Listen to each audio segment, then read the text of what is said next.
Kinilala ng pamunuan ng Philippine National Police ang malaking papel na ipinagkaloob na base pay hike para sa military and uniform personnel sa pagpapataas ng moral ng mga pulis sa buong bansa.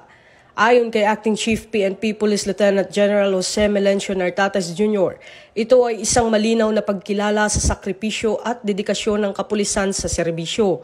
Nagpasalamat din siya sa Pangulong Ferdinand Bongbong Marcos Jr. sa pagbibigay ng karagdagang sahod sa mga pulis.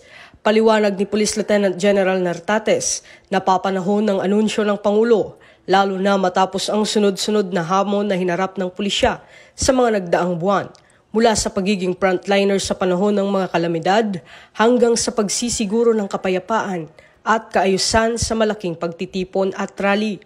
Nitong Miyerkules, Disyembre 3, formal na inanunsyo ni Pangulong Marcos ang pagtaas ng base pay para sa military at uniform personnel, kabilang ang mga pulis. Sasakluin din ang pay hike sa iba pang uniform services, gaya ng mga nasa Department of Interior and Local Government, Philippine Coast Guard, Bureau of Corrections at National Mapping and Resource Information Authority.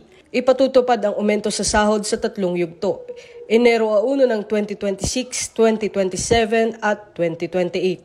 Ito ang bagong PNP para sa bagong Pilipinas, serbisyong mabilis, tapat at nararamdaman.